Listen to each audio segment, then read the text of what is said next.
In the shadow of decay I rise, typhus the herald beneath poison skies. With Nurgle's rot I lay worlds to waste. The Reaper's scythe, no life can escape. Beneath the flies, beneath the filth I spread the plague with a twisted will. From festering wounds, corruption grows in the heart of death. God, where despair flows. I am the harbinger, the bringer of disease. In Nurgle's name I spread death with ease. Vessels water me hand in hand. Rivers of filth drown the land. I am typhus, master of decay. In the name of ruin I claim the day.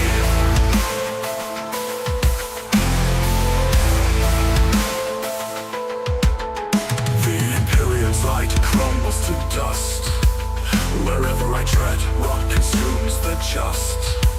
Space hopes reek of a foul rebirth. Carriers of plague across the cursed earth. Beneath the flies, beneath the filth I spread the plague with a twisted will. From festering wounds, corruption grows in the heart of death. God, where despair flows. I am the harbinger, the bringer of disease. In Nurgle's name I spread death with ease. Vessels water me hand in hand. Rivers of filth drown the land. I am typhus, master of decay. In the name of ruin I claim the day.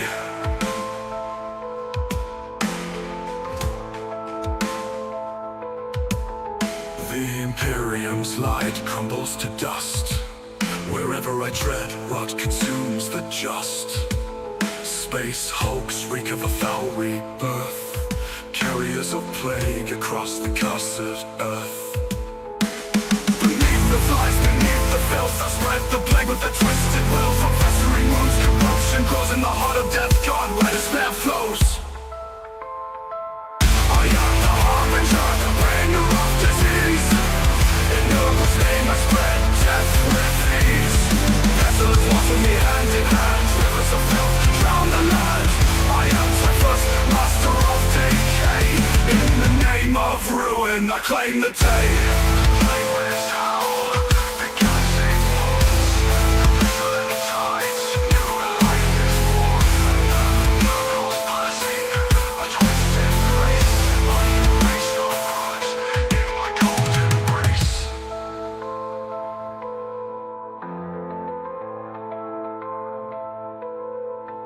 Fear the plague fleet, fear the end.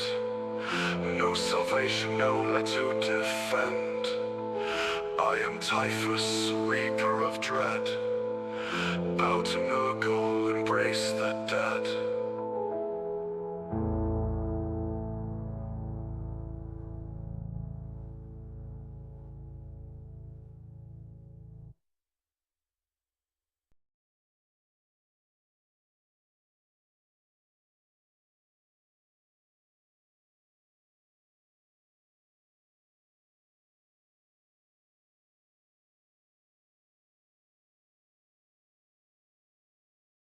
Do it. Hello everybody and welcome to an episode of the Disgustingly Resilient podcast. You joined with myself today and Mr. Will, although the names are completely wrong on the stream right now. It says Death God Dave and Aiden Smalley. So I'm not Death God Dave, I am Aiden Smalley, and that is Mr. Will Reed. I'm not fixing it. I'm not fixing it right now. We don't often actually do two-person streams, to be fair, Will, do we? No, it's been a while. I mean, obviously, we started out as a duo, and then sort of Dave's come as and made it's either a tripod or kind of solo stuff these days. So it's nice to be back. Although do miss Dave, of course. He's an important part of the podcast. But he's got the blessings of Nurgle there, hasn't he? Yeah, unfortunately he's come down with something, so he's not going to join us tonight. But he's here in spirit as always. I know Dave looks a bit odd, doesn't he? Dave's got a lot shorter. Aiden's got a lot taller, I'm not going to lie. I know, Aiden looking tall. So people are going to see this for the first time and now go up to you at an event and be like, "Hi Aiden, how you doing?" Oh, dear me. How are you, Will?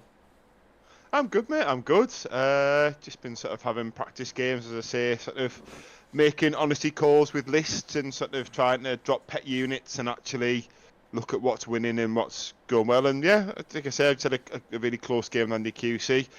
He got 2 or 3 challenger cards and was able to put it out. But the fact that he needed challenger cards to get a win against me was, it's a big improvement, especially from Leeds' outcome. So yeah, it's been quite good. Feeling sort of feeling a bit better about myself, but still. Nice. Got to prove myself a bit more, but you've got some events going, haven't you? And you've I guess I have nothing for a couple of weeks. Yeah, I've got obviously you got your event this weekend, so we've got Protect Your Neck GT coming up this weekend. So that's 50 players, isn't it? Yeah, Vic Vijay's in attendance as well. That was a bit of a shock from me. Yeah, so that was like the fuck on Eldar as well. Interesting.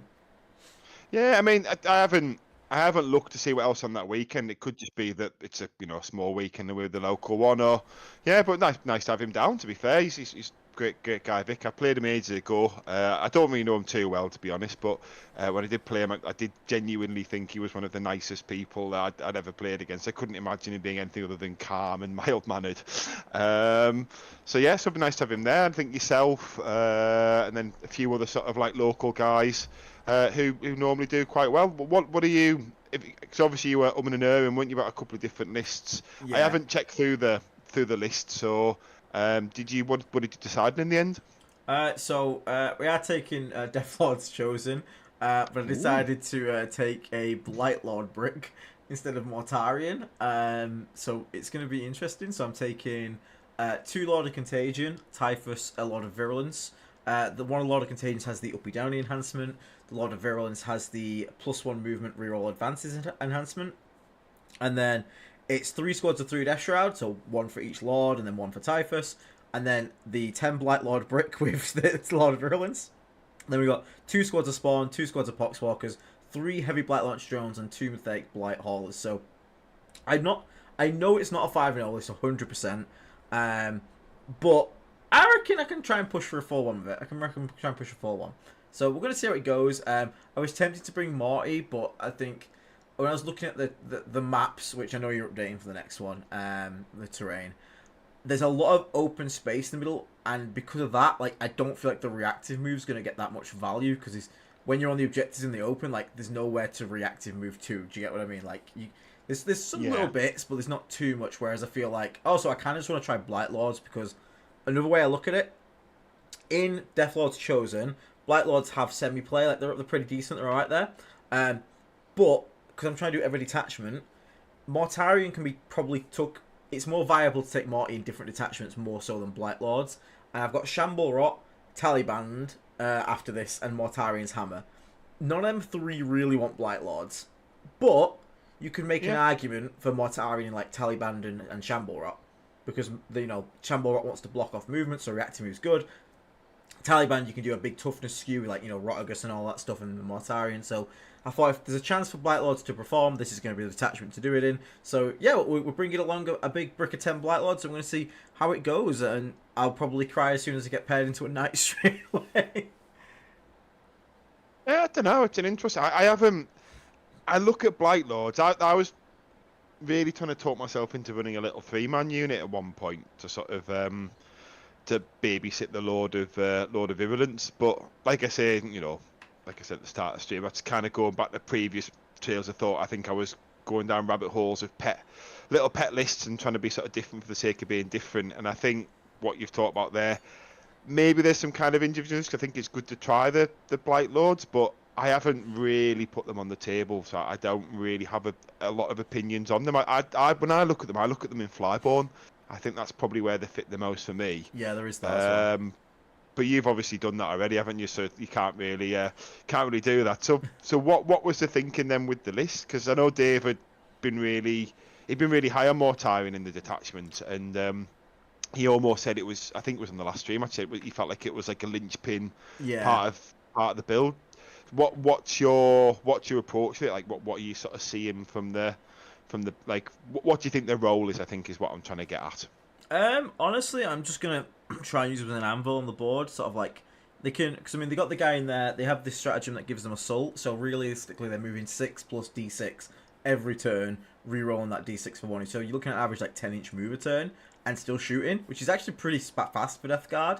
So the idea is pretty much just to have them sort of be like an anvil gun platform and just have that big go turn where, you know, 3 Death Shroud Terminator squads come down, the Blightlords push onto a central objective, and it's like, do you want to shoot the Blightlords when you've got Death Shroud charging in your face? And if you don't shoot the Death Shroud, then I just hold middle in the primary. Try and keep that up for 2 turns, get a nice big primary lead, and then the Blightlords push forward a bit more to get in the pressure. And I've still got a good amount of shooting, like I've got 3 heavy Blight Launch drones and 2 Mephitic Blight Haulers, so I can shoot pretty hard. Plus with a lot of virulence, the Blight Launch drones become a lot better. So there's still a good amount of shooting in there, so I'm just going to see how it goes, really. Like, again, I just want to try it out. Plus, having that big 10-man Blightlord squad actually means I can get Stank Shock off quite a bit, because, you know, the charge and do some mortal wounds. So, there's still quite a lot of mortal wounds. You know, detachment rule, Typhus is in there, we've got Stank Shock, we've got grenades, so still a bit of mortal wound shenaniganry there. But I just want to see how they do, really. I've not used them in forever. I really like the model. So, you know, variety's the spice of life. So we're going to give it a whirl. Plus the stream also. Like, our members kind of voted. They wanted to see Blightlords. It was quite a close vote, but Blightlords won out in the end. Nice. So, I mean, just before we sort of, like, move to... I suppose I'll ask a couple more questions about the list. Why 10 and not 2 5s? Was that ever a consideration? Because I feel like maybe... you get a little bit more utility out of them there, and you know, or was it just the fact that you felt that had to have characters attached, and it was more of a character tax? What was the thinking there, or was it just you wanted to put 10 in because you thought that'd be a really good way to test them? So I wanted to, if I'm going to test them, I wanted to give them the best chance to do well. So put them in a big break, give them a character, and give them enhancements, sort of like make it more value. But it's also just, if I'm going to come across stuff like knights, I need as much damage in a unit as possible. So being able to, like, you actually shoot on average like 8 wounds off a knight, which is not nothing. And if you then follow it with basically, if you then follow it with a Stank Shock, which is pretty much 6 guaranteed mortal wounds, like, that's 14 damage to a knight. Like, before you swing melee, and if you could give it any little bit of support from like heavy Blight Launch drones, you probably could kill a knight with them.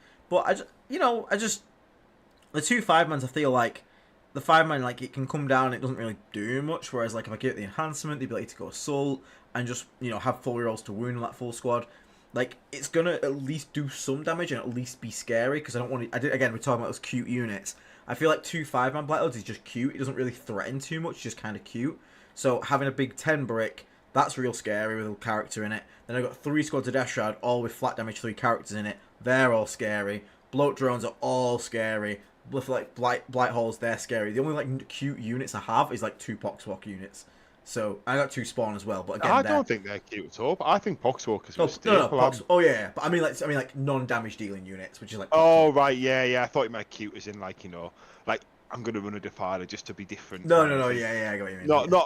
No offense to Don there. So obviously, since I put bases on it, they're a very different unit here in the UK because we have such narrow movement channels. Not to reopen old conversations, but yeah, no, it makes good sense. I think it's definitely an interesting list. I'm very curious to see how the Blightlords perform. The list's called "What the fuck am I doing?" So we're gonna find out.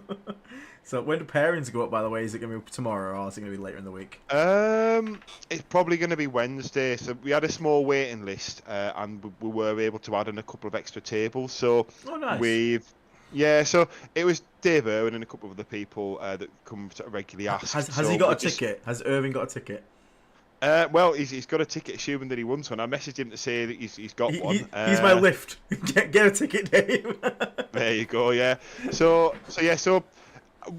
we'll plan to do it tomorrow, so I think people have got until this evening, the couple of people on the waiting list, and then we'll make everything public, because we don't want them to have an unfair advantage looking at people's lists.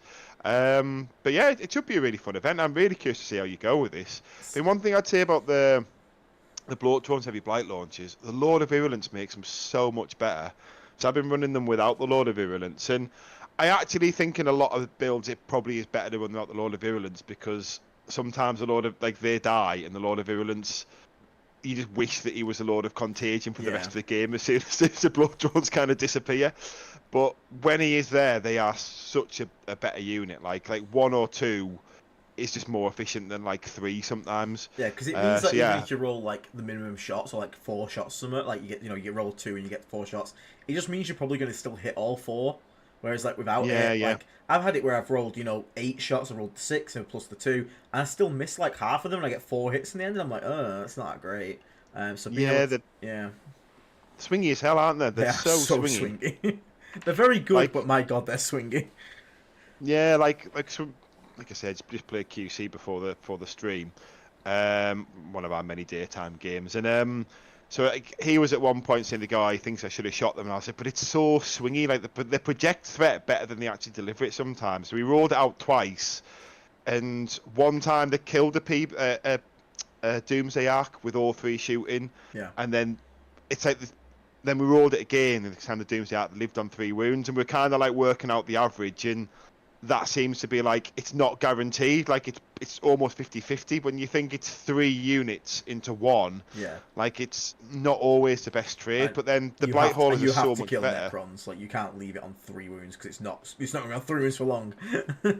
Yeah, so the Blightlords I think are so much better, but they're as soon as they're not, the first time they don't shoot at a vehicle, you're like, oh, they're just sort of like, they're not the same unit.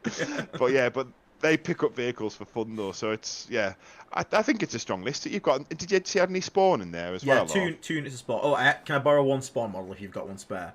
I've got 3 spawn, but I've not got 4. If I could just borrow 1 spawn, thank you. But yeah, 2 units spawn just to spread, get the Death Shroud where I want them to be. Because I really missed my spawn. I didn't have any spawn on my last Champions of Contagion list.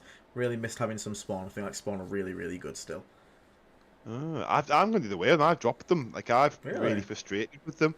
I think that they're great for spreading contagion, but I actually think there's better ways to spread contagion than the spawn.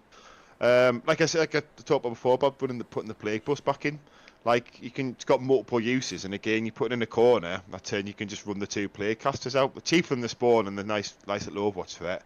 The spawn are more durable than them, but the spawn don't kill anything. Like that was one of the things I took away from Leeds, and my amazing performance. Like there was games where they charge like 5 Eldar bodies and like kill 1. Do you know what I mean? And after they rolled like. Yeah, like they roll high on the shots as well. Like high on the number of attacks. It's hitting on 4s, and then anything that can make them -1 to hit. So yeah, they're a really weird unit. I actually was looking at, and I think you've got to have the Rhino in the spare slots. Was looking at solo Lord of Epoxies. Okay. I think that might, because with his +3 contagion, it's effectively movement 8, isn't it? Yeah, I know you had it in your list. You can still go slap a squad as well. Like a squad of like scouts or something. You can go slap them pretty reliably. Oh, he's way more reliable at doing it than the spawn because of what his profile is, especially because he could throw a grenade and shoot his plasma pistol first. So yes, I mean, again, if he's in a Rhino and because he's got the 4+ invuln, he's weirdly kind of almost as durable. He's not really as durable, but I don't know. This is just what I was talking to a couple of people about it, and I don't know. We're sort of saying like, do you actually need spawn? Like, are there other options? But I think you need the speed of the spawn, and the scout's massive. Don't get me wrong. But I found sometimes if you went second, you just scouted into the corner of a building. Yeah, really you could just have your first turn move there. That's fair. Very quickly, can I just say in the chat, thank you very much to Josh for coming to play Green. Thank you so much for the support. Again, if you are new here, hi, welcome to Discussing Resilient Podcast. We do all Death Guard content.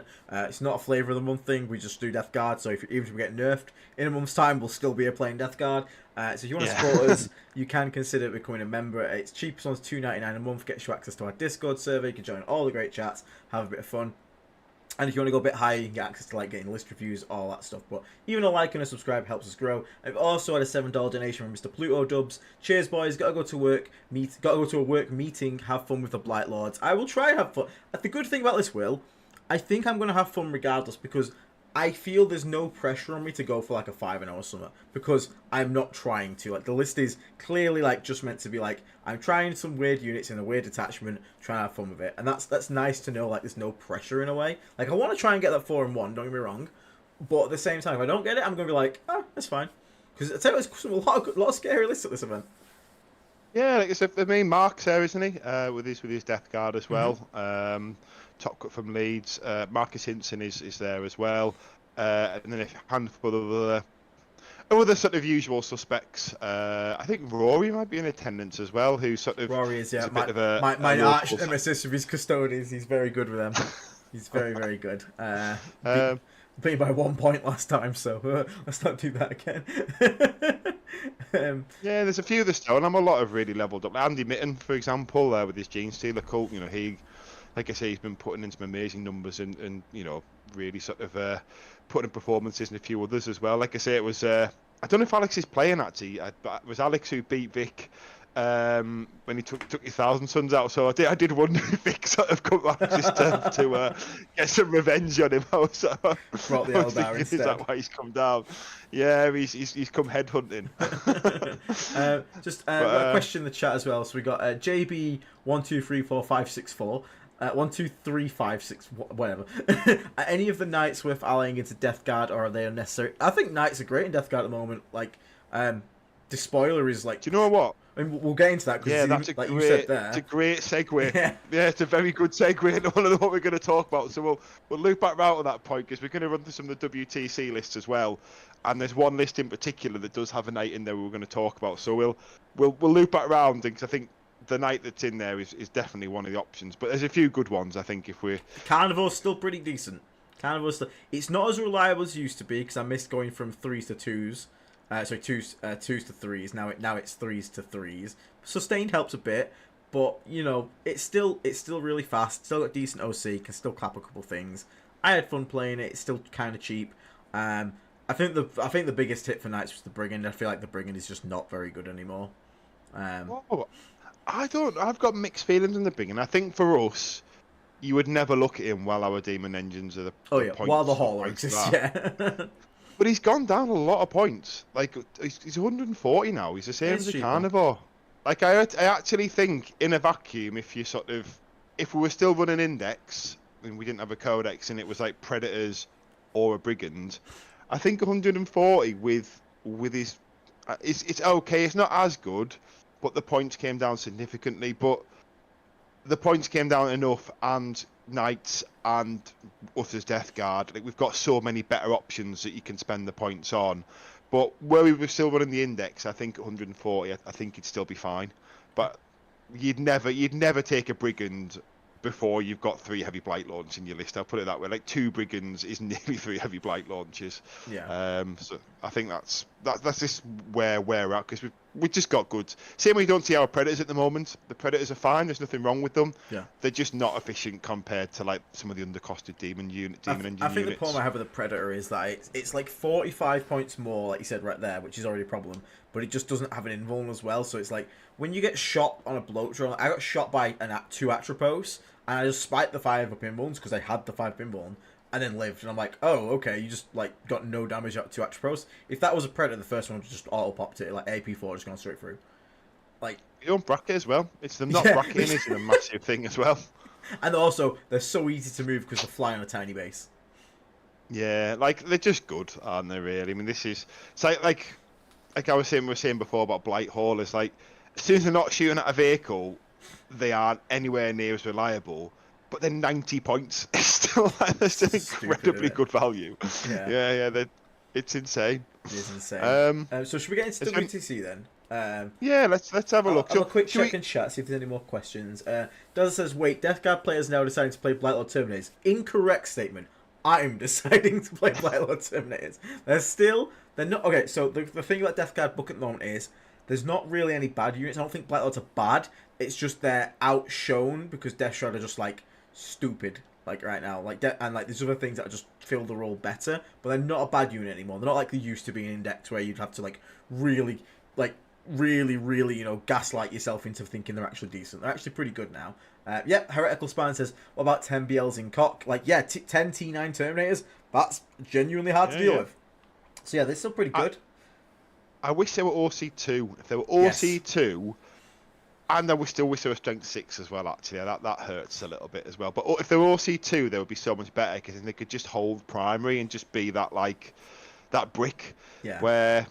But like I say, I think, as Aiden just alluded to there, I think when we do get the next balance patch, we have to accept we're going to get some points hikes. Yeah. And then all of a sudden we might start looking at Predators and Blightlords a little bit better as soon as they become more in line with some of the undercosted units, because you'd never look at Blightlords while Death Shrouds are pointing at what they're pointing at. That's just the reality of things. You know, if you're building the most competitive list, but at the same time, if you wanted to build a list with longevity, if you kind of like you want to think to the future, maybe you're just getting into the army and you want to buy stuff that you're gonna paint now and still be able to run in 6 months, I'm pretty sure you'll still be able to run your Death Shroud. But if you bought Blightlords and made a list with them they'll definitely. I don't think their points are going to change, and you'll be able to run them like for the next 12 months, I would imagine. So I'm sure there's reasons to run them, but they're not. Yeah, they're just Aiden being a mad lad is the best way to put it, I think. But I mean, well, so we're about to look at some WTC. So just very quickly, because not everyone might know what WTC is. So, do you want to give the best explanation you can for what WTC is, Will? It's basically the Warhammer World Cup. Is I think the probably the best way to put it. So I think between me and him, we'll try and do our best to explain to these people who don't know. So the idea with teams is each team, each country puts they all have their own different selection process. We won't kind of go into that because some are more kind of professional than others. Some I think lower down the rankings. It's just some are just players. 8 guys that decide to show up for the country. Yeah, because it's not cheap, is it? Like I think it's speaking to people who've done it. It sounds like it's about 2-3 grand, flights, accommodation, and like a week of food and stuff like that. So it's not cheap, and I think some teams do their best to subsidise it, but normally I think players generally cover it themselves, which also is a restriction for some people. But the idea is it's 8 players with coaches and things like that. You parent your 8 versus their 8, and there's a parents process where you kind of like it's a game in a game where one team puts a face down card, so don't know what list that has gone down, and they look at that privately, put 2 lists down that they want to go against it. Then at the same time, each team does this simultaneously, and you look and you kind of go down the list basically until each player has a pairing. Obviously, the last 2 just being whatever's left. Then you pick the boards, and then you take a mean score over the 8 games. So part of the pairing, of course, you try and like pair things to go favourite you, and the lists are a lot more skewed. So you could write like a heavy skew based on you can sort of like reject. We're not going to play against this list. We're going to select this one instead. So you could go all vehicles, and if someone puts an anti-vehicle list down, then they can reject that and play something that the vehicle list is good into. Then obviously teams try and play into that. They might try and like write 2 anti-vehicle lists to try and trap vehicle list, which is it's like a game within a game. The pairings thing, it'd be too long to try and explain in such a short period of time. And then the starts off with pods. So like the World Cup football or lots of other sports where everyone plays in the pod. They play each other once, and it's seeded. They're tier A. I think it's 4 seeds. Is it? I think A, so, yeah. B, and C. And the seeds are worked out on the previous year's rankings. So the A tier seeds are did well the previous year before.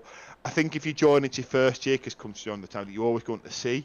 So sometimes you get a C tier team who's actually more like an A tier team. It's just the first time they've come to compete. I think Spain were like that a couple of years ago. With China as well, I believe China actually surprised quite a lot of people when they first showed up as well. They did. One of the Chinese guys is actually on Team Stonehammer, which I think is quite funny. He's an expat who's living over there. Big shout to Liz. But yeah, so that's it basically. I mean, is there anything you want to add there, Aiden, or do you think? No, so just obviously because of this pairings process, it means you might see lists that are a little different to what you'd expect to see in singles, because they have that ability to reject certain matchups, which obviously in singles I would love to say I reject that matchup, but it's not something we can do. So sometimes you see a bit more like exaggerated, a bit more skew list than you would normally.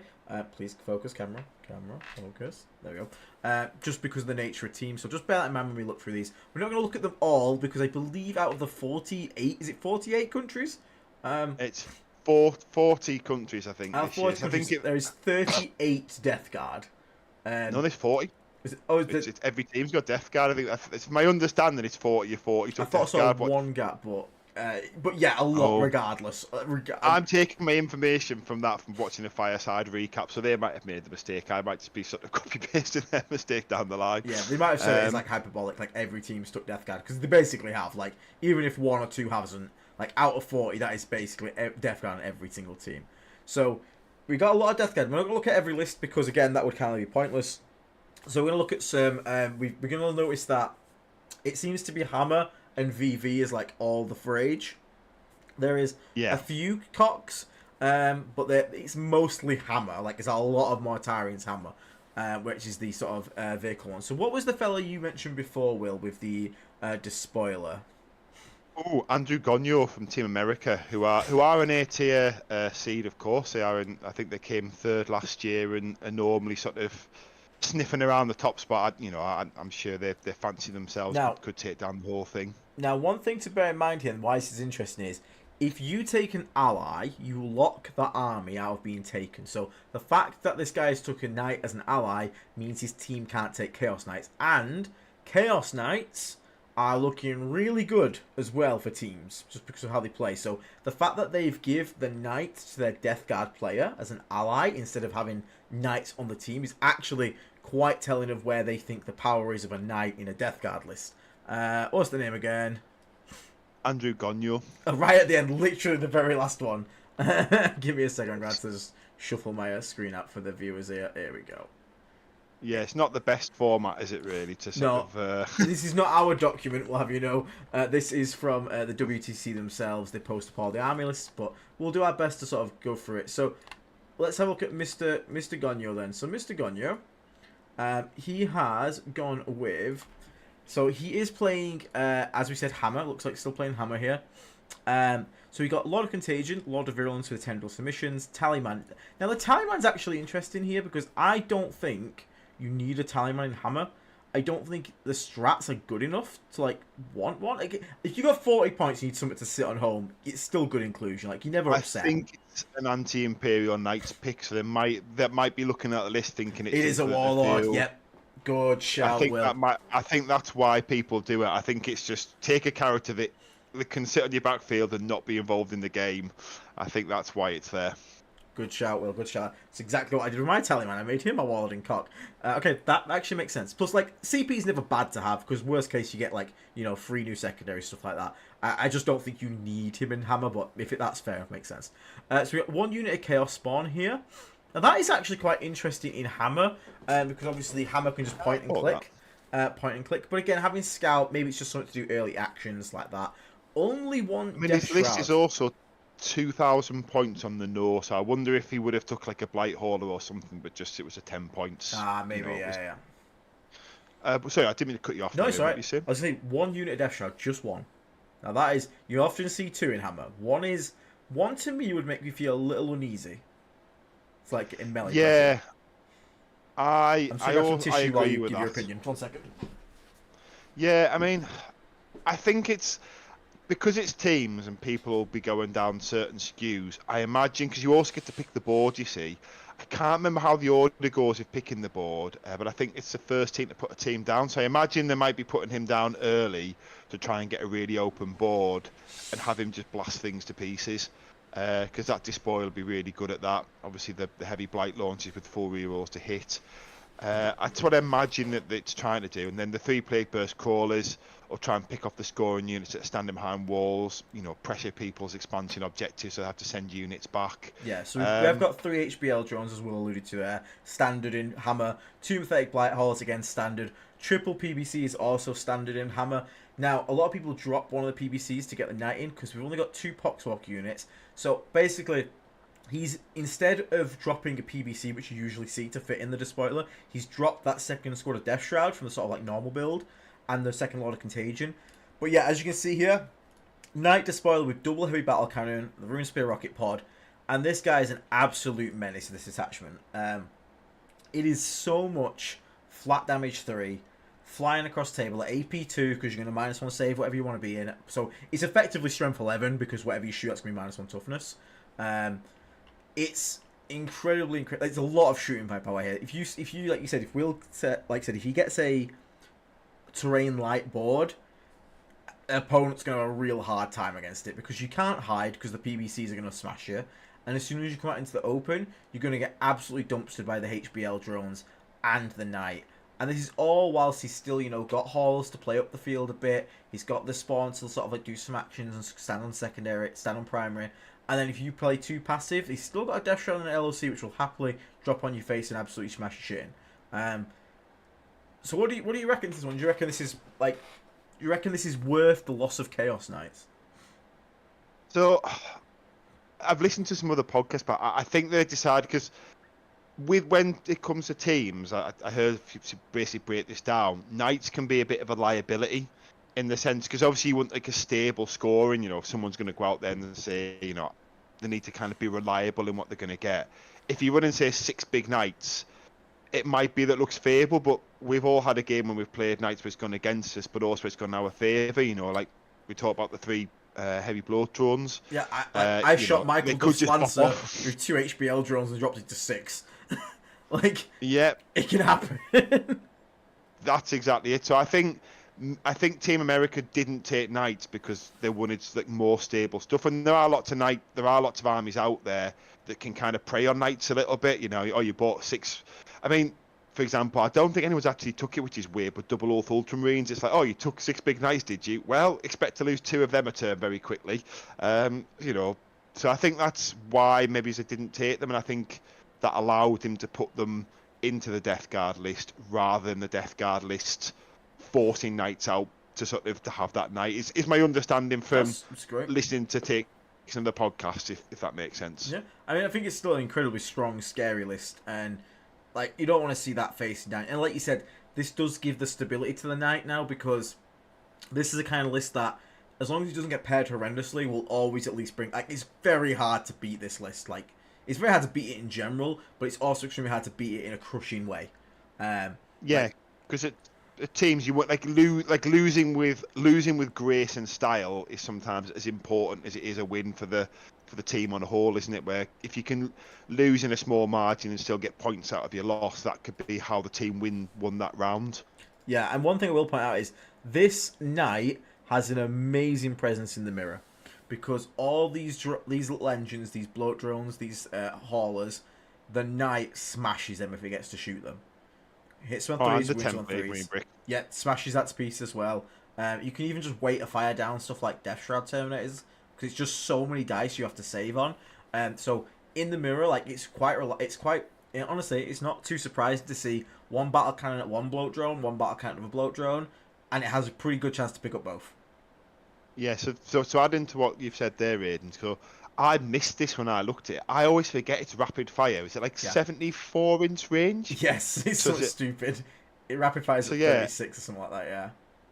Yeah, so and that's rapid fire, so is it D6 plus 3 flat per arm? Yeah, so it's 2d6 plus 6 per arm. Yeah, so 4d6 plus 12 shots with blast. Yeah. It's when it's rapid fire, do you get 2d6 within the rapid fire range? It's rapid fire d6 plus 3. Oh mate, that is insane. And because it's blast as well, if you're shooting a 20-man brick, if that plague marine brick 4. shows its face, just fucking delete that thing. I got shot by it by Mark Roberts. He shot my full 10-man plague marine brick, killed it all down to one character. Like just from that, just that volley alone, just absolutely eviscerated them. It's extremely scary. It's so good, isn't it? So the week after our event, we've actually got an 8-man team. I don't know how we've ended up in this situation, but it's like Team Wales are doing a fundraiser to get themselves to WTC, and it's basically like it's England have got a team, and Scotland have got their A and B team, and Wales have got a couple of teams, and I think even like, is it Sweden or Denmark? There's like a couple of European teams for it, and then there's Stonehammer and Mike Duff's team. They're just randomly like just making out the numbers. We didn't know this when we bought the ticket, so we kind of don't know how Army Reactor and then all nationals. Yeah, we've no idea how we've sort of like ended up in this. So I can't take any Knights in it. I am running Death Guard for our team, but I would have loved to put a Knight in instead of the 10-man Plague Marines, because we've got Knights as a solo faction. We can't do it. But this is the thing as well. The 10-man Plague Marine brick is more expensive than this Knight, and basically needs to be within 12 to project its threat. This thing does the same job of basically deleting pretty much whatever it looks at from 36 inches away efficiently, but worst case now, you can still fire this thing from 72. If you really need to, you can fire this thing board to board. And I mean, it doesn't have the melee pressure, so like that's a bit, and it's only OC 10. But OC 10 is still pretty good. It can still run through a wall as well, because Titanic can do that. It can shoot and do an action, so it can run, flip an objective if it can get there, cleanse it, and then unload it all its battle cannon. So I think Knights have got a similar problem to Death Guard at the moment, where they're just a little bit too cheap. So I think at the moment, I think the double battle cannon Knight is something to probably anyone who's got access to it to look at for a Death Guard list. But when our demon engines get adjusted, I do wonder if they'll also maybe slap an extra 20-30 points on that as well. But even if I had an extra 20-30 points, it still might be still worth a consideration, I think. I want to see what Sweden's taking, because I know Sweden's been playing Death Guard quite a lot on TTS. So again, we got Hammer here again. So we got a triple Lord of Contagion here, though, Will, in Hammer. Lord of Virulence with the 10 submissions. 1, 2, so you got triple Death Shroud, triple Lord of Contagion. That's going to eat up a lot of your points. Let's see what they drop. So you got triple Heavy Blight Launch Drone, triple Mythic Blight Hauler. There you go. So they've dropped a PBC, 2 PBC, 3 squads of Poxwalkers. So that's quite far going off the route that you normally see for like Hammer. Like that's a lot of points and a lot of Death Shroud. Still really good. We all know Death Shroud is still amazing. I actually, they'll have to use their Death Shroud. Not Death Shroud. They'll have to use the Poxwalkers pretty aggressively to spread contagion, because when you've got this many points in squad's Death Shroud, like you can you can pick 2 things a turn, but if they just stay within 12 at the end of their turn, they can't pick them. So you're gonna have to like push your Poxwalkers forward. I just wonder if this is maybe too far leaning into a lot of contagions. It's hard to say, because Lord of Contagion plus Death Shroud is a good unit, like straight up. But it's hard to tell, isn't it? Yeah. Germany's list is very similar. Germany are one of the teams that people are fancying to sort of maybe. I think Germany, France, and America. Again, listen to other podcasts, but the 3 teams that people thought were like the ones to watch for podium positions. And Germany's list is also on 2 PBCs. It's 3rd from the end, 2 to the left of Andrew Gonyo, I think. Andrew Gonyo. There you go, Germany, Christian Buer. Let's have a look. Yep, double Lord of Contagion. So they have gone 3 squads of Death Shroud, but they have got just 2 Lord of Contagion. So I wonder if that 3rd Lord of Contagion might be like a little bit too much. But these guys, these guys have also got Hell Brutes, which looks like they're. Oh, go on, sorry, I didn't mean to cut you off. No, it's cool. Oh wow, okay, this is really weird. Triple Flesh Mowers, double Hellbrute, triple Blight Launcher Drone, 2 PBCs. This looks like this is looking to get into some infantry match and absolutely bully it. It also looks like it can play knights. That's what the Hellbrutes are there to do, isn't it? They're there to sort of like just one turn a big knight, because they are what the old carnivore was. Yes. They are also the epitome of a glass hammer. Like they can punch up so much, but then anything that's meant to kill a vehicle just glances at it and it explodes. Like a blight hauler into a Hellbrute. The blight hauler eats it for breakfast. I wasn't expecting triple Flesh Mower though, I'll tell you that for sure. Yeah, it's an interesting one, isn't it? Like, I think the thing that I'm finding most interesting with these top lists is the 2 PBCs, because I've wrote lists and it's always the 3rd PBC that I feel is kind of if you're going to take PBCs, well, why would you not have the 3rd one? Yeah. But then also it's the thing that's sucking up all the points out the list. So it's a really fascinating list, that one. I think the Flesh Mower drones are quite a cool choice, but there's so much terrain on a WTC board. I don't know, like it's. But then at the same time, you know, countries like Germany are really sort of, you know, they're really good teams. So I'm quite sort of fascinated by that list. Okay, we've got Paul Bridge. This is the very small amount of people that are playing Champions of Contagion. I want to look at Champions and Virulent Vectorum just for some people in chat, so we're not just looking at Hammer all night. Hellbrutes are actually pretty good, Phil. They're more so in Hammer because they can walk through walls, but as Will basically said there, they're basically old carnivores that are slower, but hit more. They don't hit more reliably. They wound more reliably. You wound anything in the game on 2s, because they get +1 to wound against anything in Contagion, and the hammer's strength 14, so nothing in the game is like like a wall or time which you're not going to see. So you know you're wounding on 2s like every time. They also have a lot of attacks, don't they? Is it 5 attacks base, and if you give them 2 combat up to 7, so 2 attacks of. Yeah, so it's basically 7 las cannons in combat AP4. that always wound on 2s. And you'll be AP4, like you'll take -1 save, Yeah, like they're I think they're good for certain matchups, and I think the idea is you can kind of just throw them forwards and just forget about them after a certain point, I think is the idea. But I don't know, like it's WTC terrain as well, so there's a lot of places they can hide because they are quite small, easily ready to just bust through one and go punch something through the roof. Yeah, it's a cool choice, isn't it? I'm looking to see what else. So Oh, Scotland have got Chaos Knights in their list have apparently they? too. Okay. We'll check that out in a second. So we'll just look at Paul Bridge here very quickly. Paul And is I just followed someone that's him. actually in our Discord and stuff. So good luck, Paul. Hope you're all the best from Team Denmark. So he's got a Bowers Fire with Final Ingredient, Double Lord of Contagion, Malignant Playcaster, Tallyman, 10 Plague Marines, all the bells and whistles, three squads of Death Shroud Terminators. So even though he's only got 2 Lord of Contagion, he's got another squad of Death Shroud in there. Then we got 2 squads of Potswalkers, a squad of Chaos Spawn, a Predator Annihilator. That's an interesting choice. Not a huge fan of the Annihilator, won't lie, but I get it. We are in a night meta, and there's also some drones you need to be able to shoot. So I get that. That's totally fine. Triple Blight Launch Drone, 100%. Like expect to see that in pretty much everything here. Double Hauler. I always find this is like a really staple thing to see. Is like triple Blight Launch Drone, double Hauler. That's like really staple. Like, you see that in VV a lot as well. A Chaos Rhino. And then we do also have a Plague Spitter drone, which you don't mind for a bit of early aggression. So, yeah, look, extremely scary. Like, got 3 extremely scary character-led units there.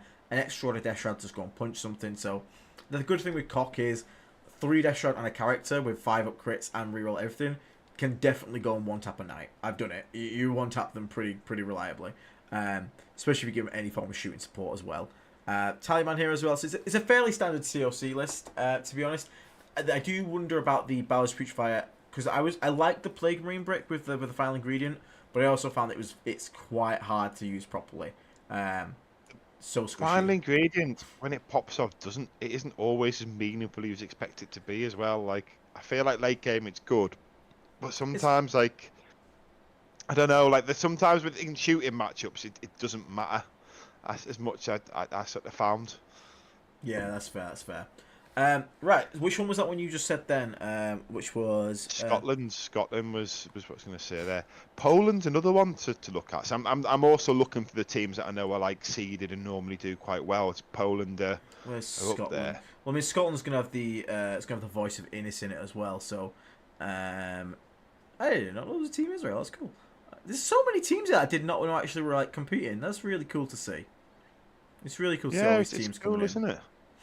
There's a couple of like where's Scotland? like you call them United Nations teams where like you know like when with odd numbers they put on of like just I don't know players from teams who just want to go out, which is quite cool too. Like Ed Watson, that's on it. That's awesome. There we go, Chris Irvine. There we go. So he's again running Hammer. So he's gone Lord of Contagion, Street when familiar. Lord of Virulence, Tallyman. 3 Death Shroud, triple Balance Drone, double Hauler, triple PBC. 1, 2, 3 pots, which is pretty much the exact same as the American list. So he's just got a bit of a different got an enhancement there. It doesn't have the spawn though as well. So it seemed to trade out the spawn for like another hauler, maybe I think it was. Or it kept the 3rd PBC. Oh, I don't know what did I actually drop it out for. Have to see. But yeah, another back double battle cannon knight, really solid. That seems to be like the loadout people are going for is that double battle cannon knight. It's just I want to see it pop off. I want to see it really do well. I do want to look at a VV list if we can find one of them. Have a look. Oh, there's quite a few Virulent Victorian ones. Yeah.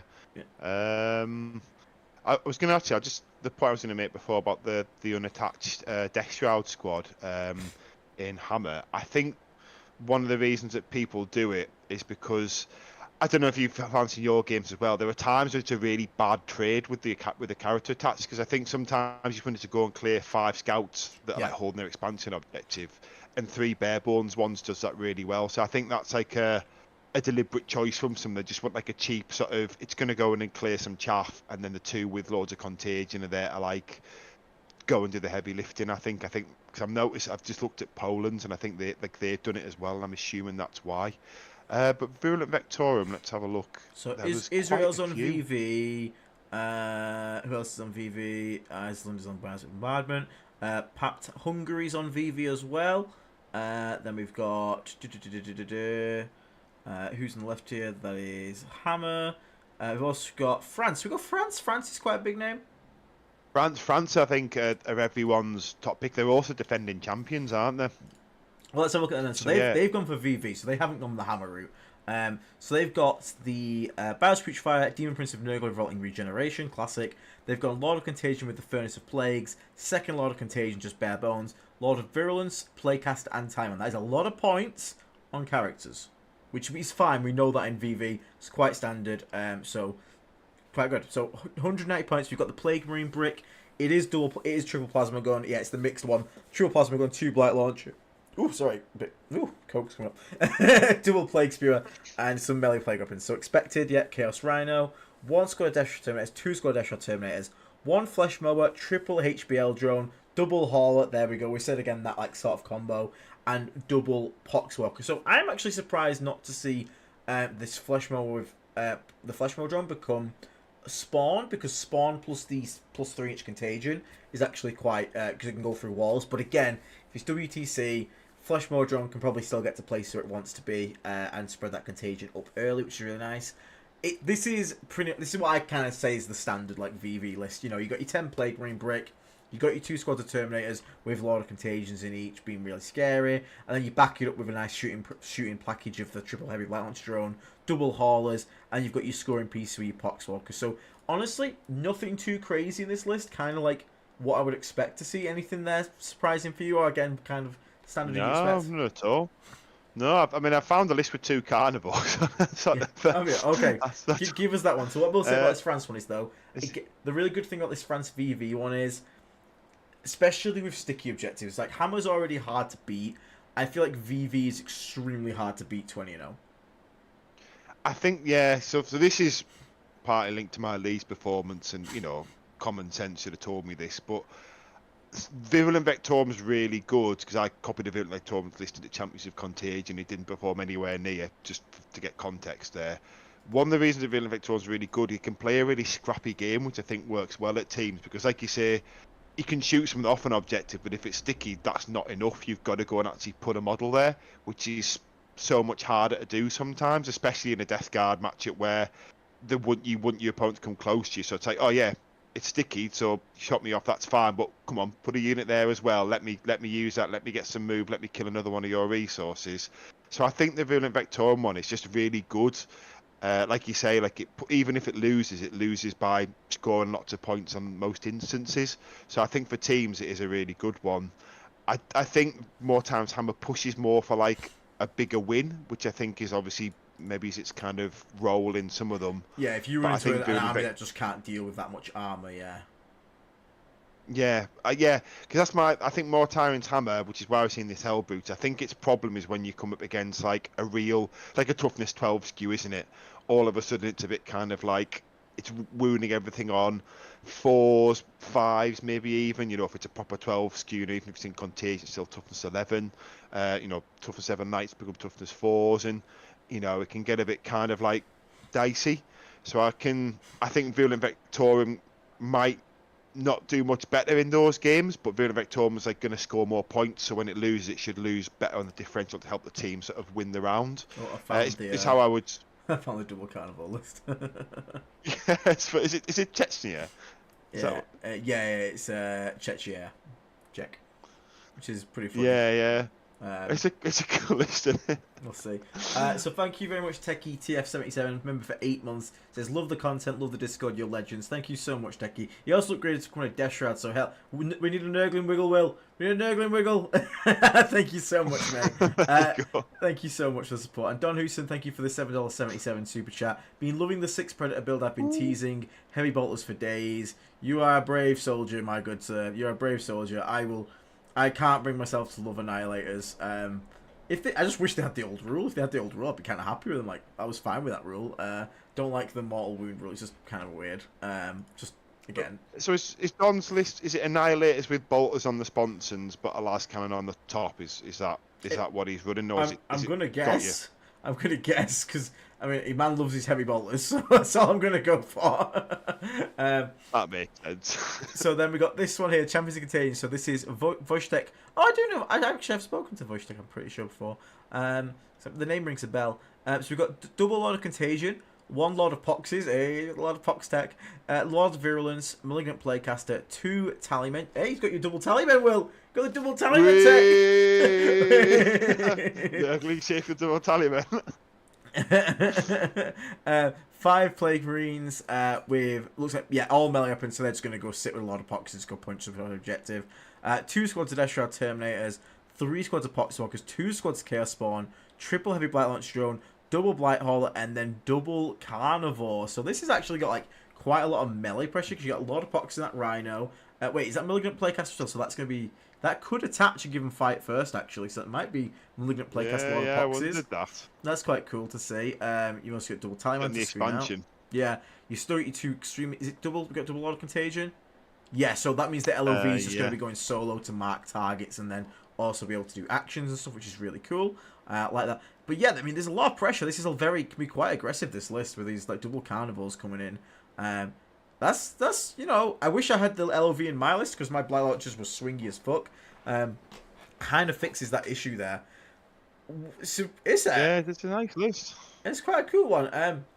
I'm not sure how I feel about the 135 point characters for a 95 point playing unit, but I also understand the logic of the fight first because now this unit can go sit on their natural objective behind a wall and be like, look, if you charge me, I fight first for a CP, and if I really want, I can pop crit 5s, and now I'm sustained because of the caster as well. And that's a lot of punch there. It's like 15 power. Does he have a Rhino? He does her. Does he have a Rhino? Oh wait, does he?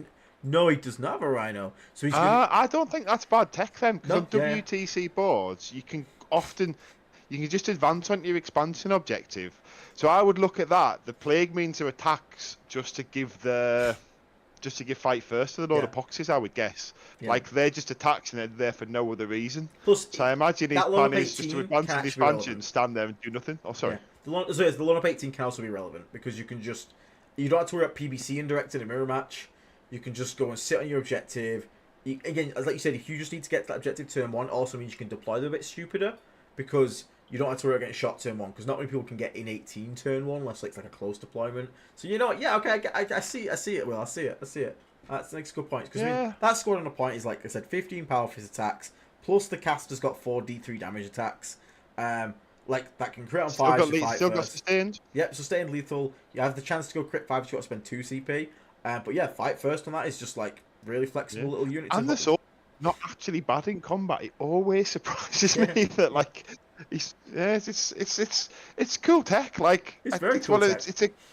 I like it. So then you have you can basically put that there, and you have the rest of your list to constantly flip their primary with a double Carnivore. Like that's 2 turns of primary flipping. It's actually quite smart. If he gets to play the game he wants to play, like and control like the pace of the game, I think he'll do really well. Yeah, I think it's cool, isn't it? Should we look at Belgium as well? Because obviously Belgium, yes, sir, being Liam VSL's team, Liam VSL isn't the guy on it. It's Piers, Vida. Pierre. I don't know. Pierre? I think it's Pierre. Because I'm sure he's Pierre Yev Desplonk.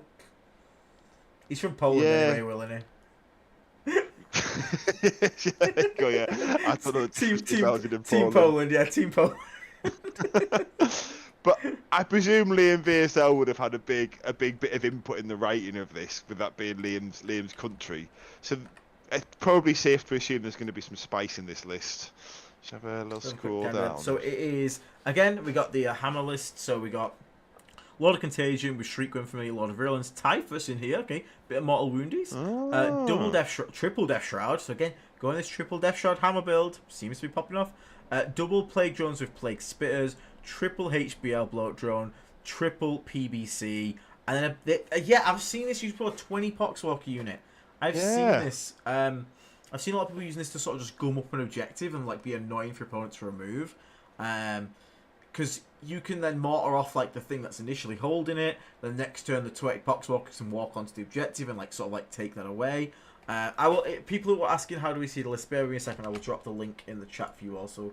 I guess this maybe is also a bit of a jail thing in that, like... Yeah. I guess, because WTC is like some of the best players in the world, there must also be like Votan, for example, a bit of like game inside a game where if you go first, you can go, right, you've got one infiltrating unit, but I've got one 20-man infiltrating unit. I'm just going to infiltrate across the whole middle of the board, so you can't infiltrate anywhere, and also you've got no scout turn 1. There you go. Enjoy it. Like, I feel like that's why it's there, as a bit of a sort of a skew for certain situations. I'm not sure. I might also be that had 70 points left at the end of the list, and you know it was an awkward number, and that was how they filled it. But I don't know. What do you think? Let's put this in here.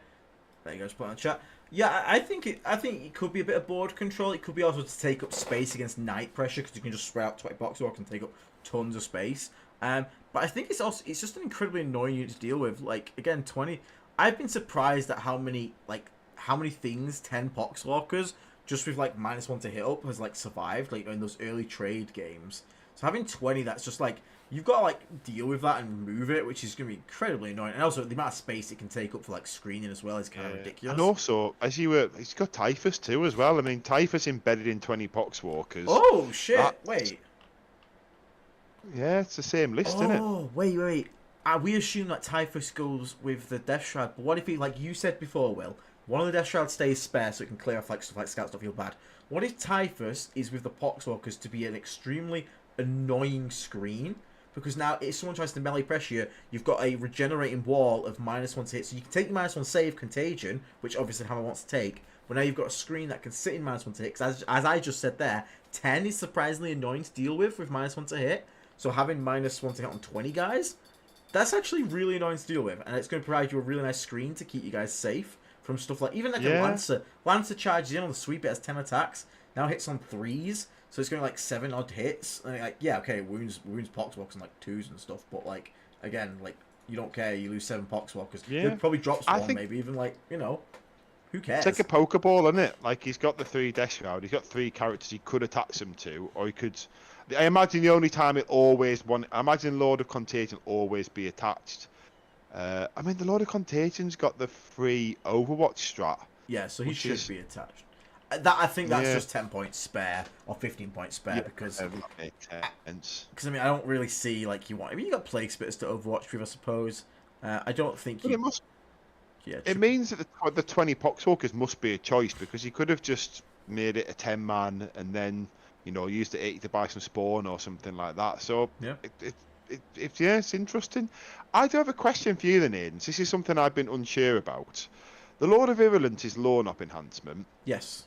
If you attach him to Death Shroud, if the Death Shroud can be seen, I understand the Death Shroud can be shot, you know, regardless. And then if wounds then spill onto the characters the same part of the interaction, then he's not Lorn Up.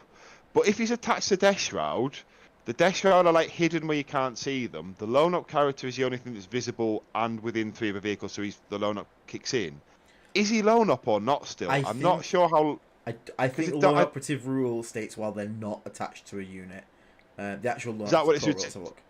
Yes, unless part of an attached unit, this unit can only be target of selected attacks over 12. So yeah, it wouldn't work because the Lone Operative... Now, if you could take it, attach him to a squad, if you say the squad dies and he lives because of the 4-up Feel No Pain, then it would kick in after like that activation. But yeah, it doesn't, while you're with them, it doesn't do anything basically. You still get the real ones to wound though for anything that's within 3. That's yeah. I just wasn't sure if you could set up like a clever sort of counter charge like trap where you get your Lorn Up, but then if something does charge, you know, the 3 guys hidden behind the wall can come out and actually do some damage. But I did assume that you couldn't do that, but I wanted to check because yeah, just lists like that where we can see 3 Death Shroud units and the Lord of Virulence with the enhancements still. I was just curious. Yeah. Someone said, "Is there any more Tarians?" So I don't actually think there is any more Tarians. Oh, I saw him actually. We saw more Tarian? I did see him early doors. Oh, there's a Mortarian. I see him. Canada's bringing a Mortarian. Virulent Vectorium. So they got a Demon Prince of. They've come with this Demon Prince of Nurgle Mortarian. This looks like. Is this Derek Capsulist? Is that how it is? That's, no, it's got a bit more shooting than that. Bags, isn't it? Yeah, so there's no Plague Marines in it. But we have got the Mortarian, we have got the Double Lord of Contagion, both with the enhancements for the damage output increase. Demon Prince with Vault and Regeneration, Tallyman. 1 unit of Spawn, then we have 2 squads of Death Shroud for those Lord of Contagion to join. Then we've got triple HBL Drone, triple Mephitic Blight Haulers, triple Poxwalker. So again, the standard sort of Demon Engine spam package that you expect to see. But we have got a Mortarian here, so it's an interesting one because Mortarian the Demon Prince, the way this list seems to work is that you actually drop the Death Shroud pretty early because the Death Shroud basically take all the focus off your opponent, allowing Mortarian to sort of move up into the middle. The Demon Prince basically just hangs back quite a bit as well. Then the once the Death Shroud sort of get killed, the Lord of Contagion stand back up, so they have like a second wave. Then Morty like commits into it and goes into the middle, so then they got to like try and deal with the Lord of Contagion and Mortarion. And all this time this has been happening, you've had like Demon Engines getting in spots and shooting away, and also having the Demon Prince just sat on a primary and scoring it all game. So you just win by gradual thinking. Who gives DP loan up? 3 Poxwalker units. So they'll have him positioned at like 1 in deployment, which is going to screen you home and give him loan up at the deployment. Then he'll move to a middle board stage where they've already infiltrated a unit, which will then give him loan up there. And then you have the third one to sort of play around with, do what you want to do. Yeah, it's also with the loan. Thank you, Sam. I was going to say, with the loan up, don't forget, it doesn't have to be, it can be characters who can do it. So you can actually loan up a Demon Prince with a Tallyman, for example. Like, that's something that a lot of people haven't picked up on, but, you know, it's quite easy to loan up the Demon Prince, isn't it? As you allude, you've got Poxwalkers, you've got, like, other characters. Like, if you want him to be loaned up, it is quite an easy thing to do. It is. So, it's a kind of standard list, just with, like, again, they've dropped, like, the Plague Marines you usually see and just gone for a bit more Demon Engines, because I think Derek just uses the 2 Heavy Blightlords drones. He doesn't tend to go with the, like, the triple of them. But we've got triple here, and, like, again, the Plague Marines is a fine choice, so that'll be interesting to see how that gets on, because the only problem is this kind of has to dodge. This kind of has to dodge the Knight matchup, because, like, you don't get to play with Morty against Knights, because if Morty ever falls over, the game ends, because feeling pain on Knights is just a bit too hard to deal with. So it'd be an interesting one to see how they approach that matchup. But again, the magic of teams is you can go, just don't give me Knights and I'll be fine. So it's still a very good list. Like, Mortarion is still good. He's just a bit of a pick. He's a choice right now. That's where he should always be. He should be a choice, not an auto take, as he was in Index towards the end. But team example with, like, the Mortarion thing, like we talked about losing with style, it might be that list isn't designed to play it in the Knights, but they might go, right, across the board, our team into their team, we've got 7 great matchups where we can 20-0 or we'll get really big wins, but we've got this one list, and what we're going to do is we're going to throw you under the bus on it, try and get 3 points. If you can, like, you know, lose with 3 points, that could be enough, because we're going to go dominating these other ones, or like maybe draw a couple, dominate a couple. As long as you get some points, that'll be the win. So I think with the Mortarion list, to give the example, it still scores points on a loss, doesn't it? I think that's also quite important. Hong Kong's got a Mortarion as well. Looks like it's the same sort of list. Only one LOC though. Slovakia's got one too. Oh my god, he's got a 10-man Blightlord brick. What a Chad! Hong Kong, man, you are a Chad. He's got a Mortarion, he's got a 10 Blightlord brick, he's got Demon Prince and Nurgle, Lord of Contagion. Who are you? Christian Camera. Christian Camera didn't bring the Hammerer, he brought the Vectorium with the Blightorium. It's hell yeah. So double Chaos Spawn, 2 squads of Death Shroud Terminators, 1, 2, 3 HBL drones, 2 Poxwalkers. So a massive anvil in the middle of Blightlord Terminators and Mortarion. Demon Prince and Nurgle is Portugal's got him as well, by the way. That Demon Prince is never getting shot with his Blightlords. Giving him one up, he's never been shot in his life. Portugal's got him as well. Okay, so quite a few teams are bringing along Mortarion. Portugal and Slovakia too have got. I'm cheering on Christian. I'm not gonna lie. I'm gonna cheer on Christian in this one. Who else has got it? Sorry. You say Slovakia. Portugal and Slovakia. Yeah, they've both got Mortarion. It's quite easy to spot because he's right at the top. I'm just literally scrolling along, just looking at the top line for everyone who's got him. I think that might be it though. There's the Portugal one. So Portugal again, Virulent Vectora, Mortarion, Demon Prince, double Lord of Contagion, 10 Plague Marine brick. This is the original Derek capture list. Yeah, it is. Yeah, True HP. Yeah, that one is. Yeah. I think it is, as we said earlier in the sort of episode, important to note for people maybe tuning a bit later. The WTC it isn't very balanced in terms of, like, because it's seeded. Some of the, like, lower seeded countries, they'll all be really good players, but some of them will just be the 8 competent players who could afford, especially countries like China where they're traveling halfway across the world, who could afford the ticket and the travel. So as much as, like, all these lists are, like, you know, really good competent lists, the teams like, you know, like America, Poland, Germany, France, they're probably more the ones to sort of look at for the people who are joining and maybe thinking about some sort of singles inspiration. They're probably the teams that have kind of, like, been a bit more, like, they're expecting bigger wins in playing at like a higher level. Like whereas some of these like teams like nothing against say like what's one news maybe it's like next Scotland for example or Malta. Actually, the Malta might be really good. I don't know enough. Like Wales, I will pick on Wales. Sorry, Wales. Like their results, they probably are going to get beat by Germany, for example. So some of these lists will have more value than others if people are looking for singles. But as we also where teams can skew, so some of this stuff might be skewed in one way because they're going to pair it to never play into certain things that could be a bad matchup. So you can take out, say, the anti-tanking lists and stuff. So I tell you what, so yeah, but it's. I've not seen a war time without a Demon Prince, by the way. The people seem to really like running those things together. It does make sense, doesn't it? They're putting together though. If you're going to go down that T12 skew. Yeah, that is true. That is true. That is very true. I've seen there's actually quite a few more times. There's like 5 I've counted so far. France is currently the reigning champion. Yes, Mr. Prometheus Williams. So France is, and they have obviously brought Death Guard. We looked at it just before. So yeah, France also took the most generic sort of list, really, isn't it?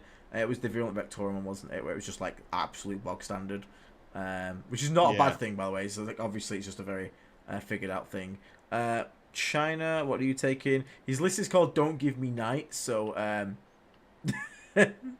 he's got 10 Plague Marines, Death Shroud, HBL drones. Yeah, again, super standard.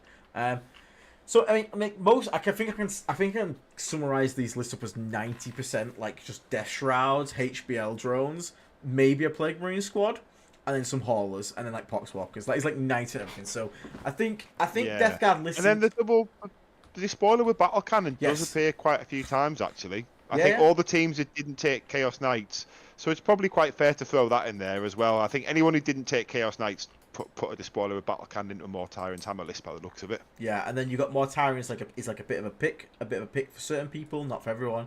And then obviously we have our Chad Christian with his 10 Blightlord bricks because hell yeah, dude. But yeah, I mean, I think Death Guard list interesting will get a little bit more interesting when those first point nerfs come in. I think we look a bit wider, like we don't just spam the really stupid undercosted stuff. I think then you start like seeing, like you said, you start seeing Predators come back into your list. You start seeing more of the normal bloat drones coming back into the list because they're still fucking stupid. You might even see at Blightlords, you might see like MSU Plague Marine spam if they don't go up in costs. But I think I'm not scared for the nerfs. So I think we'll be absolutely fine after some points nerfs. I think genuinely we got enough room to play around with. I think when the nerfs come, they'll come to the other predators in the list in the meta at the same time. And obviously we've got Votan, Dark Eldar. I refuse to call them Drakari. They're still Dark Eldar to me. Imperial Knights. Is there anyone else that we're still waiting on a book for? Votan, Black Templar, and Space Marines 2. Yeah. So I mean, you presume. I mean, Votan and Dark Eldar could be problems. You'd assume Imperial Knights have already had points nerfs. They seem to be sort of just matching them alongside Chaos ones. Yeah. So they're a bit of a weird one, but hopefully when we get our points adjustments, and also just Thousand Sun things like that, won't just look at us and then Thousand Suns become top dog in the meta and just prey on everyone. But yeah, like you say, though, I think when the points come, I think it'll be better for us because then we can find lists. Because anyone's list at the moment, unless you are running like Blightlords and stuff like that, you probably realistically got to look at your list and expect when the slate drops, we're going to all have to like find 100 to 150 points. Hopefully not more than that. Hopefully it's not the dreaded triple nerf, but realistically. Don Hewson, thank you for the $3.33 super chat saying 6 Preds are untouched. That I think that will go untouched, I'm pretty sure. Prometheus Williams says, seriously, what nerfs do we see coming for Death Shroud? What would you say? Honestly, I think you just remove the fact that they're cheaper for free man. I think they go to 150. I think then you put another 10 points Lord of Contagion because then each unit goes up 20. So if you take 2, which is the standard, that's already 40 points on the list. You don't need to hammer one unit into the dirt. You just need to add 10 points to a lot of the staple units because that will then add up, and then suddenly you've lost an entire unit. And then you start looking at other things, to bring in. So I don't think you actually need to go. I don't think it's going to be like some people are saying like HBL drones and it was like 130, 140. I don't think that's happening. I think having played them a bit, I think somewhere between 110 and 120. 120 at the high end, 110 at the low end. So maybe it's 115 is right. And then I think Death Shroud, like you said, I could see them going at 15, like 5 points a model. And to be honest, 155 for 3 Death Shroud. I'd rather it was 150, but I'd still probably take 9 in like 3 squads of 3 in every list. I think you know that they're so good. I think you just find space for them. For example, at the list that you're taking this weekend to Stonehammer, you know, obviously you could just half the Blightlord squad and then job done. Everything stays the same, or you could drop one Blight Hauler, and you're probably going to be sort of like there or thereabouts, dropping enhancement. Mythic could possibly go up as well. That could probably go up 10 points.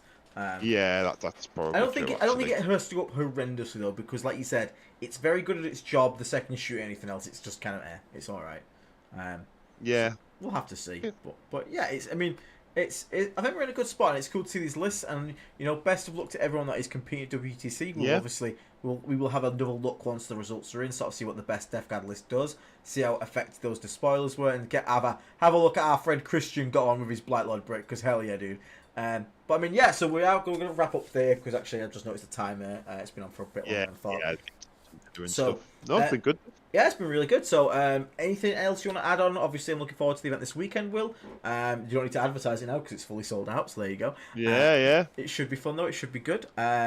So, I'm looking forward to it. It'll be fun to run some Blightlords. So, I think... Yeah, definitely. Anything to sign off with, Mr. Will? Well, we've got a few. We've got to do the plugs, but obviously, hope we get better soon. Death Guard Dave wasn't with us tonight. He's been blessed by Nurgle, but next week, hopefully, we'll be back with the trio of us. But yeah, so obviously, wanted to get some coaching, Aiden. Where would I go? I mean, I hear that you know the Vanguard Tactics Death Guard coach. I do know him. I don't really get along with him. I don't really like him very much. But he unfortunately does do Death Guard coaching for them, so I do have to advertise him. So if you want to get check out our friends over at Vanguard Tactics. They do like battle reports, stream games. They have master classes, which we have links for in the description below, which me and Dave recorded when we went down there. So you know it's like our content on their channel, so you can go check those out. But you can also book one-to-one coaching if you like to have a one-to-one call with me as well. All that sort of good stuff. But you know, go check them out. They support us quite a bit, so it's nice to throw them a bit of support back.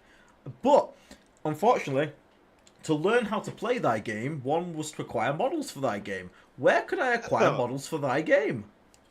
Well, there you go. Well, Element Games in the UK we're affiliated with. We've got a link pinned, I think, on our homepage, no description of all our videos. All you do is you click through, log into your account as you would normally, and any money you spend, we get a small kickback. It's not a lot, but it helps us keep doing what we're doing. Will hasn't bought a model in 5 years from that money. He's just rinsing you all. That's it. Yeah. Keeps me deep in Nurgle plushies. We've started stocking them now. I've got a big bag in the back of things to get. But yeah, so also we Saltire Games in the UK. Have they got a restock of our stuff at the moment, Aiden? I need to go and check that. I will check after stream, but you can check them out. They do a sort of like a Contagion set for like Death Guard, which they sell, so you can go and buy that with our logo and stuff on it. You can also pick up our dice over at the Baron of Dice with the Disgustingly Resilient podcast logo on them. A cool minty colour, a brass inlay. Very unique. You won't see anything like them. So they're all in the description below. I think that's about everything. Oh, like and subscribe. That also helps. Like and subscribe, and also the link to, we have some Disgustingly Resilient branded clothing. Dave normally reps it, but he's not here tonight. Although Aiden sometimes has it too. The link's in the description. They've got some cool t-shirts. They've got the Plague Bus t-shirt, just some stuff with our logos and things. So obviously it's great to see people wear them at tournaments. It's amazing how many people I start spotting them with wearing our gear at tournaments, and you know, using our dice and stuff. And thanks to everyone who supports us. But like and subscribe, as Aiden said, and yeah, I think that's it. Unless there's anything we forgot. I think we're all good. I think we're all good to wrap up, Mr. Will. So, Don Houston, thank you for the $3.33 super chat. I need coaching one-to-one. Yeah, I'm sure you do. Don. I'm sure you really need coaching, don't you? What am I going to do? Teach you how to play defensive for once? That's not going to help you, is it? I'm going to teach you how to use an infantry model, Don. Dun, dun, dun. So, yeah, thank you everyone for tuning in. Enjoy the rest of your night. Have a good one. I'll get some videos up for you later in this week. And I'm going to try and get an event recap streaming as well for Leeds before I forget too much about the games as well. So, for now, everyone, thank you so much for tuning in. I'm Death Guard Dave. That's Aiden Smalley. And we'll catch you all on the next episode of the Disgusting Resilient Podcast. Stay rotten, and see you later for now. Bye-bye. See you in the next one, guys.